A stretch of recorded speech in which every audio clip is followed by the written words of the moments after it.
Welcome back. Today I wanted to revisit the story of Lot and his daughters. It's a story I've commented upon in an episode a couple of days ago. I've done separate standalone episodes focusing upon the earlier part of the story in my series on the story of the family of Abraham, and then in a separate video as far as I recall. Now, this, like many other stories in scripture, is complex and multifaceted. There's a lot going on within this text, and in these sorts of cases we need to return to the text and chip away at it bit by bit. And so once again, this is not going to settle any of the questions definitively, but it will give a bit more grist for the mill. So we'll be able to think about the text a bit better, see some of the issues that are at stake, some of the textual hints that might be worth following up on, and might give us clues as to the meaning that's taking place. Now, the first thing we need to notice is that when we're dealing with a text, we need to think about the shape of the text. What are some of the other texts that it is similar to in form or in content? And here in the story of Genesis, there are a number of other narratives that have similarities with the story of Lot and his daughters. There are stories of paired siblings on a number of occasions, older and younger siblings. We can think about Esau and Jacob, Cain and Abel, Judah and Joseph and the way their story plays off against each other, Ishmael and Isaac, the younger over the older, things like that. That's one pattern that we see. We also see the story of the endangered ancestress. So someone like Sarah or Rebecca, they're given to pagan kings or taken in by pagan kings, and there are judgments upon the king and then they're released. There's a similar sort of thing here. The daughters of Lot are not just random daughters. They are going to be the ancestresses of the lands of Moab and Ammon. And so the threat to them is a threat to the entire people that will descend from them. And this sets up Abraham and Lot as juxtaposed patriarchs, not just individuals of faith or unbelief, but as patriarchs. Abraham will represent the entirety of his people. Lot will represent the people that flow from him. Other things, we've talked about the juxtapositions and parallels between chapters 18 and 19. We didn't talk about the end of chapter 18, where Abraham intercedes for Sodom. Now, we can maybe contrast the way that Lot relates to Sodom and to his daughters with the way that Abraham relates to Sodom. Abraham intercedes for, seeks to protect Sodom by creating this association between the righteous and the wicked, and ensuring that, arguing that God should not destroy the righteous with the wicked. But we see Lot seemingly making the opposite judgment when he casts, or is prepared to cast, his daughters out to the crowd in Sodom. He's prepared to sacrifice the righteous to the wicked to save his skin and the skin of his guests. Now, it's worth remembering the laws or the expectations, norms of hospitality, which were very high, and you can understand to some extent Lot's action against that sort of backdrop. But clearly there's something seriously wrong. The judgment of Abraham ends with, or that conversation with Abraham ends with the decision that if there are 10 left, Sodom will be saved. But then there's this breach between the people of Sodom and the people of Lot's house that would save them if they were kept together. The other thing is that Lot is prepared to throw out people from his household to protect himself, which again jeopardizes both Sodom and his own household. So in that situation, we could maybe read that over against the story of Abraham interceding for Sodom. There's a contrast to be drawn there. And the endangered ancestress presents again a contrast between what we can see in Abraham's story when God intervenes in those particular cases. He intervenes in the case of Lot, he intervenes in the case of Sarah and Rebecca, but there are differences. The woman is taken in the case of Abraham and Isaac. In the case of Lot, he's prepared to throw them out, his daughters out, to protect his skin. And so there are contrasts there to reflect upon. So you see the relationship again within the passage of chapter 19 itself between Lot's earlier action and the incest later on in the chapter. Some Jewish commentators have seen the earlier action as connected to the incest. Lot is prepared to cast his daughters out to the crowd, which is a statement that he wants them for himself. Now, that seems paradoxical, and Rabbi David Foreman has a very interesting couple of videos on this, but when you think about the logic of that, there is a logic to it. Lot treats his daughters as if their sexuality, as if their bodies, as if everything they are belongs to him, and he can just throw them to the crowd as bait in exchange for the guest that he has under his roof. And so there's a complete claim over his daughters and their lives, and then later on in the chapter we see that logic being expressed in an ugly form that reveals that at the heart of that there's something incestuous about that he's not prepared to let his daughters go. Now that may shed some light upon what's taking place. Why did the daughters believe that there is no one left on the earth for them to go into? Now, could that be something about the extreme claims that their father has made upon them? That their father has withdrawn from all human society, cut them off from all human society, and retreated to a cave in the mountains. There's no one there that will perpetuate their name. They're not being let free. They're kept with their father, and their father is the only man left for them.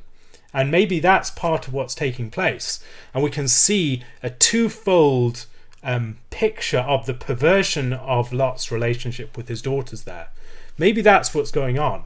And that would help us to connect those two passages together, those two parts of the passage together. The part that concerns being prepared to cast out the daughters, and then the part where they have incestuous relationships with him. And so there are further details within the narrative that are peculiar. We need to ask, why is this particular detail in the narrative? Why is this part of the story there? George Athos has commented upon the reference to the daughters being found, the reference to the son-in-laws and the conversation with them. It presents the virgin daughters in a different light, presumably that they are the fiancés of these men who are the sons-in-law, and they haven't yet consummated their marriages, but they've been betrothed. Now, reading it that way, he suggests gives us the possibility that the daughters were not in the house, that what Lot was doing was a particular ploy, and it was something to buy time. It wasn't necessarily a matter of him being prepared to sacrifice his daughters in that way. When we look through the surrounding chapters, though, there are other things that we notice. Abraham has to sacrifice his two sons, and the sacrifice of his two sons takes a different form. In some sense, he has to let his sons go away. Lot is prepared to cast his daughters out for his sake, claiming them completely for himself in the process, and then he keeps them to himself, and they're not able to go out and have any other man in the world. And so maybe there's a play off the story of Lot and his perverse sacrifice of his daughters to the mob, and then his unwillingness to let them go in any way, and then the story of Abraham, who has to let his sons go, and the two parallel stories in chapters 21 and 22, Ishmael being sent into the wilderness by the hand of his mother, and Isaac being sent up to God, as it were, as a whole burnt offering. In those cases, you see the sacrifice of the two children that's juxtaposed with the sacrifice in a perverse sense of Lot and his daughters. The sacrifice, but then also the non-sacrifice. He's not prepared to let them go. Maybe that's part of what's going on. Think about also, this is a story of nations coming to birth. And the story of the nations coming to birth it will again invite us to think about the characteristics of those nations and how those relate to the ancestor and ancestresses. If you think about the daughters of Lot, the way that they act is significant in this story. There's a sort of, they're thrown to the mob, and then they are those who exercise their sexuality in a very perverse way. And we don't necessarily have to have a negative judgment upon them here.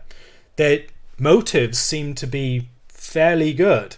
They want to continue their father's name. It seems that there's no one else on the earth for them to go to, and so they're left alone. If their father's name is not going to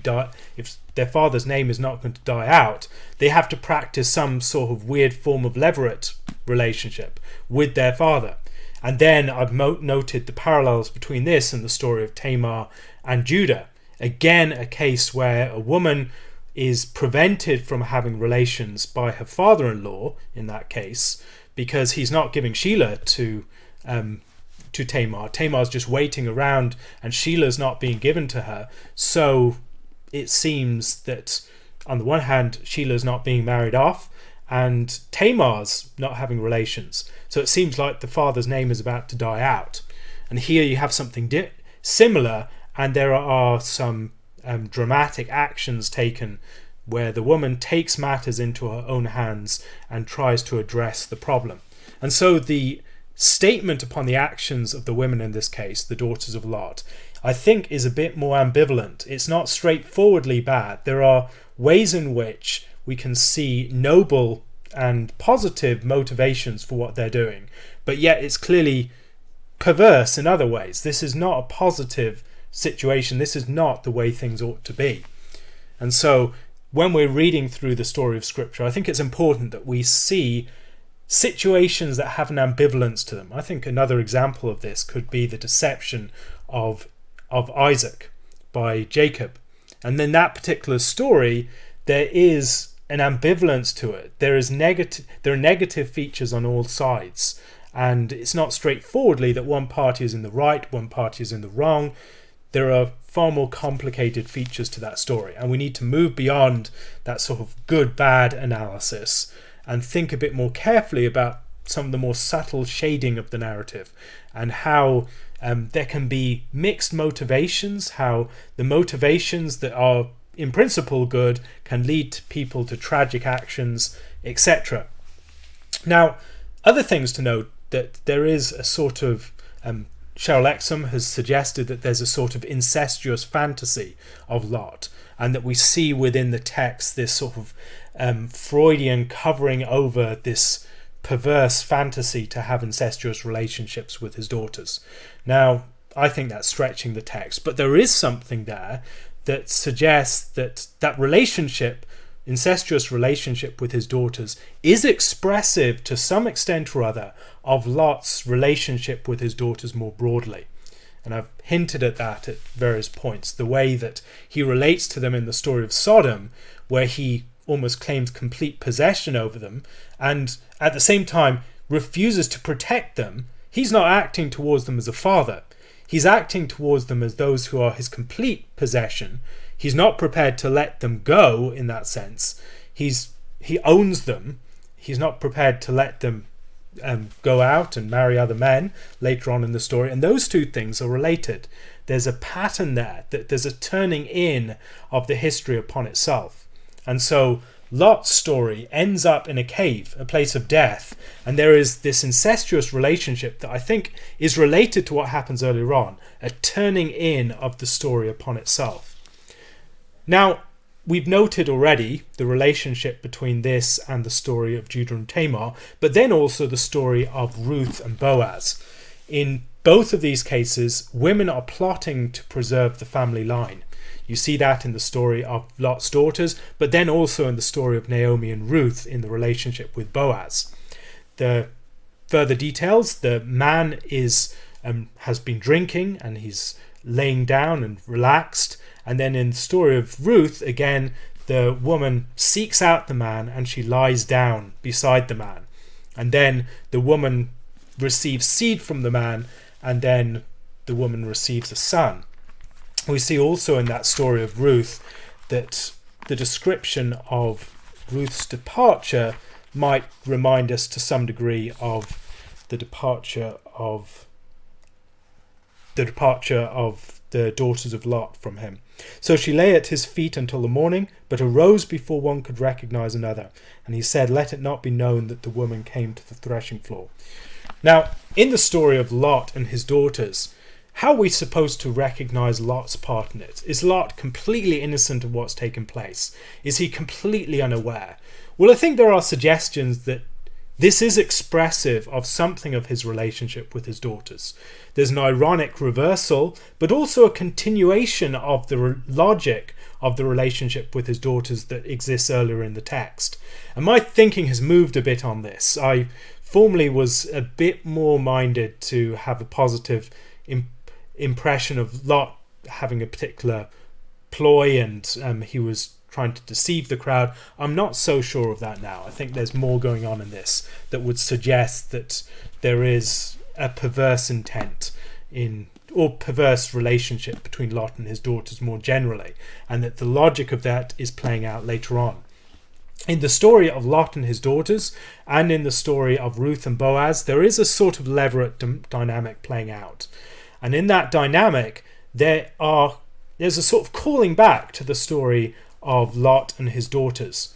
As Ruth plays the part of the Moabitess, she lies down and uncovers the feet of Boaz. That's a sexual... there's all sorts of sexual connotations in that text. Sexual connotations with the threshing floor, with the giving of seed, with the going up in the morning before she can be recognized.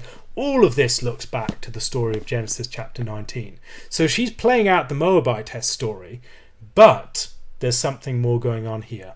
There's something going on that suggests that she's not just playing out the negative theme, she's doing something more positive, and she's redeeming that story. All the negative themes in that story, there's a sort of recapitulation of them, but in a positive way. And Matthew Pajot commented in that earlier video that within the story of David's ancestry, you can see this more generally, that there's a sort of redemption of these negative characters to some extent, and the themes associated with them. And this happens progressively over the course of the text. And so even characters like Cain or characters like Esau have negative features that are redeemed later on. You see that, as I've commented, in the story of David and his confrontation with Goliath. There are Esau themes there. David is like Esau, not just like Jacob. Other things to see, that parallels, that the woman taking the initiative, going towards the man who's very much passive, asleep within the situation. The uncovering of the feet is language that's associated with incest in various other... It was similar to the language associated with incest, uncovering the nakedness, in chapters 18 and 20 of Leviticus. This is a lot of stuff from Warren Gage I'm commenting upon here. And then you have the pregnancy that follows, and there's an original incest in the story of Moab, and then a sort of semi-incest in the story of Tamar and Judah. And both of those stories are referred to in that event in Ruth, where you have the descendant of Tamar and Judah and then the descendant of the Moabites. Now, other things to note, that there are features within the text, again I've mentioned, that are peculiar. Why the conversation with the sons-in-law? Why mention that? It seems to be superfluous perhaps, or it invites some sort of reflection. Why is this within the text? But another detail, perhaps even more interesting, is the fact that Lot's relationship with the small city of Zoar. He says, Lot said to him, "O no, my lords, behold, your servant has found favour in your sight, and you have shown me great kindness in saving my life, but I cannot escape to the hills, lest the disaster overtake me and I die. Behold, this city is near enough to flee to, and it is a little one. Let me escape there. Is it not a little one? And my life will be saved." He said to him, "Behold, I grant you this favour also, that I will not overthrow this city of which you have spoken. Escape there quickly, for I can do nothing till you arrive there." Therefore the name of the city was called Zoar. The sun had risen on the earth when Lot came to Zoar. And then later on, now Lot went up out of Zoar and lived in the hills with his 2 daughters, for he was afraid to live in Zoar. So he lived in a cave with his 2 daughters. Why all this mention of Zoar? I think a couple of things. First of all, this draws our mind back again to the previous chapter and the intercession of Abraham for Sodom and Gomorrah. Here, Lot is interceding for Zoar. Lot is going to be settling in Zoar, and for his sake, the angel will not destroy the city of Zoar. Now, there is a parallel, and I think that is a reflection. Those two passages reflect each other to some extent, and if we think about that, we may be able to see some of the reasons why. But there's something more about Zoar. Zoar would maybe remind us of the younger daughter. It's the same Hebrew, pretty much the same Hebrew root as the one used for the younger daughter. And that maybe challenges us to ask whether there is a relationship between the incident concerning Zoar and the relationship with the younger daughter. Why is he saying this? Why is this particular dialogue there? Now, I think probably because of the parallels with the previous chapter, but then probably also because Zoar is connected with the younger daughter, and the relationship that Lot has with that is maybe he wants to put down roots, he wants to settle there, he wants to grow up there. Now, the problem is that he's afraid that that city is going to be destroyed, so he goes out of it in the end, and he ends up settling in a cave with his daughters. Now, the younger daughter is the one who Hebrew, I think, is associated with Zoar, and maybe there's something going on there. I'm not sure again. This is one of the passages where I just do not have a clue on how to fit these pieces together. But looking at the pieces closely is fascinating. There's a lot within this text that invites our reflection. Other things to note: the daughters are anonymous throughout. They're defined primarily by their relationship with their father. There's an emphasis upon kinship language, and so that as it were, Talia Setskova talks about the way that the volume of that particular dimension of the text is turned up. So you're thinking about this kinship theme because the text is foregrounding that. And the way that the story is told is always significant. Why does the text bring certain details to light? Why does it foreground particular details? Why does it not give us particular details? Why does it not tell us the daughters' names? Why does it always refer to them as the daughters and constantly refer to them as the daughters of Lot, even when it could just say they? Why is it foregrounding the fact that they are Lot's daughters? So that sort of thing, I think, is important. Pay attention to the way the story is being told. And then there are slight differences between the way that the account of the older and the younger daughters lying with their father is described. So they are highlighted not just as a pair having a relationship with their father, but as a distinct pair. And so they are distinct characters, and there's sort of younger, older distinction maybe playing out here. As you read through the text, pay attention to some of the slight details that would invite comment.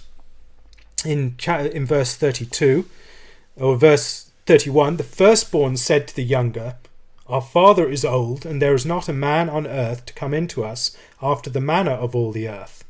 Come, let us make our father drink wine, and we will lie with him, that we may preserve offspring from our father."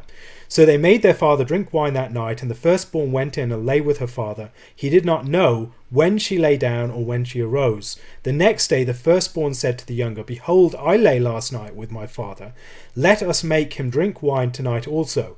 Then you go in and lie with him, that we may preserve offspring from our father." So they made their father drink wine that night also, and the younger arose and lay with him, and he did not know when she lay down or when she arose. Thus both the daughters of Lot became pregnant by their father. The firstborn bore a son and called his name Moab. He is the father of the Moabites to this day. The younger also bore a son and called his name Ben-Ammi. He is the father of the Ammonites to this day. Now, a number of commentators over the years have distinguished between the character of the two daughters of Lot, and a number of them have come down with a more favourable judgment upon the younger daughter, the mother of the Ammonites. As you read the text, what might lead you to this impression? First of all, note that everything is instigated by the older sister. She is the one who's going through, or the older daughter, we should probably say. She's not described primarily as a sister. The older daughter is the one who instigates everything. And she instigates it the first night. And she says, let us lie with our father. And then you have the fact that she is the one who carries it out that night. And she lies, comes upon her father. And there's difference in the phraseology here. So it's not come into her father so much as come upon her father. It's the language that we find in the story of Tamar and Amnon in 1 Samuel chapter 13. And in that text, you see a distinction between Amnon saying, lie with me, to Tamar, and that more forcible laying with her that occurs later. And so there's that more negative, maybe suggestive of forceful sexual relations in the description of the older daughter's coming into her father. She comes upon him maybe rather than coming into him. Other details that are worth paying attention to. In the second night, it's again instigated by the older daughter. And then she refers, I lay yesterday with my father, or the previous night. Let him drink wine tonight also. Then you go in and lie with him. Now, note how she describes the father. In all the previous occasions, it's been described as, or the previous occasions, it's mostly been described as our father. Let us make seed live for our father. And then she lies with her father. And then later on, you have the description that she lay with her father. I lay with my father. Now that language is interesting. Why not say lay with our father? There's an expression of an intimacy between the daughter and the father there that highlights something of the impropriety of the relationship. That the intimacy of the sexual relationship has perverted the relationship between father and daughter. Because the relationship between father and daughter is one that is less exclusive. As the daughter, she can relate to her father as our father. But because of that sexual relationship, she refers to her father as my father rather than our father when she's talking to her sister. And that, I think, is suggestive of a far more negative overtone to the relationship between the older daughter and Lot than between the younger daughter and Lot. The description of the younger daughter's relationship with Lot is far more subtle. It's not as negative in its connotations. Again, it's instigated by the older daughter. The suggestion is that on the previous night, the intended goal was that both of them would lie with the father, but that only the older daughter did so, and the younger daughter may have been reticent and hesitant, and then she has to be pushed on that second evening to do so. And then it goes through the same account. And so what we see is pretty much blow by blow the same events taking place. But the way it's described in the narrative, slight differences in the phraseology, suggest maybe a difference in the way that those two actions are viewed. Jonathan Grossman has an interesting article on this, where he talks about that reflective meaning and the way that those two narrative, or way a narrative is told, can describe the same events, but slight differences in the phraseology can juxtapose them in a way that presents a narrative judgment upon the respective events relative to each other. So those are some more details to think about. Another thing to focus upon, perhaps, would be the later story of Moab. Moab and Ammon have different relationships with Israel. Both are judged in Deuteronomy chapter 23. Verse 3, no Ammonite or Moabite may enter the assembly of the Lord, even to the 10th generation. None of them may enter the assembly of the Lord forever, because they did not meet you with bread and with water on the way when you came out of Egypt, and because they hired against you Balaam the son of Beor from Pethor of Mesopotamia to curse you. And so that's a negative judgment upon both Ammon and Moab. Now, it seems that they're treated as a pair there, and that would explain as they're related to Lot, both of his daughters, focus not so much upon the distinction between the daughters, but this common pairing. Now, there's something more though. As we look in Numbers chapter 25, we'll see that the Moabite women have sexual relations with Israel in a way that leads them astray in association with Baal of Peor. When Israel lived in Shittim, the people began to whore with the daughters of Moab. These invited the people to go to the sacrifices of their gods, and the people ate and bowed down to their gods. So Israel yoked himself to Baal of Peor, and the anger of the Lord was kindled against Israel. Think about the story of the Moabites. The story of the Moabites is one that begins with the events in Sodom. It begins with the failure of Lot to exercise appropriate hospitality, his unseemly relationship with his daughters, and his daughters as those who exercised a sort of, they had a perverse relationship with their father and they twisted things, but they're showing a sort of perverse hospitality that's maybe related to their father's failed hospitality. Rather than showing hospitality and giving bread and water, which they failed to do when Israel asked for those things and really needs it, they exercise a different sort of hospitality. Hospitality that's a sort of publicization of sexual relations. So there's either this turning in of sexual relations upon the family, or this publicization of sexual relations as they're turned out to this more public whoring relationship. And so on both aspects, we might think back to the story of Sodom and Gomorrah. Sodom as characterized by this public perverse sexuality that is seeks to humiliate the guests of Lot, and then sexuality as perverse turned in upon the family in the story of Sodom, in the story of Lot and his daughters.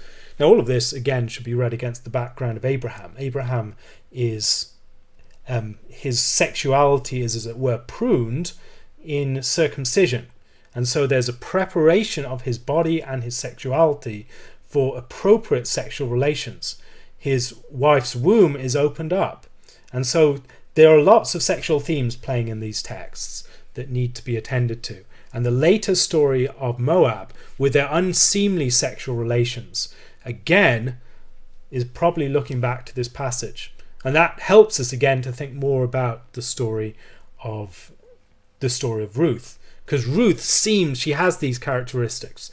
She's coming to the threshing floor by night. She's someone who's acting in a way that is having all these sexual connotations, uncovering the feet, etc. And that maybe might make us think of a whore, because the whores were very often associated with the threshing floor. And here you have that whore type figure again. Think of Tamar. Tamar is presented in that way. And so there's that setting which brings up all these memories, but it doesn't play out in that way. Moab is associated with these unseemly and inappropriate, immodest sexual relations, but then something that has all those characteristics turns out to be a profound act of hospitality, a profound act of loving kindness towards the family of Mahlon and Chilion, and the name of Elimelech and Naomi, that's preserving them, but in a way that brings all these memories of this negative history, but it purges that history of its negative content, and it shows something of the positive intent that was at the heart, the desire to raise up a name for their father, which was a positive thing even within all these perverse elements. And in the story of Ruth, we have that positive element with all that memory of the negative elements, but those are purged away. There is so much more going on here. I do not have a clue how to make sense of all of this passage. Again, if you have any questions or any thoughts that might shed further light on it, please leave them in the comments, because I would love to know. If you have any other questions, please leave them in my Curious Cat account. If you'd like to support this and other podcasts and videos like it, please do so using my Patreon or my PayPal accounts. God bless, and thank you for listening.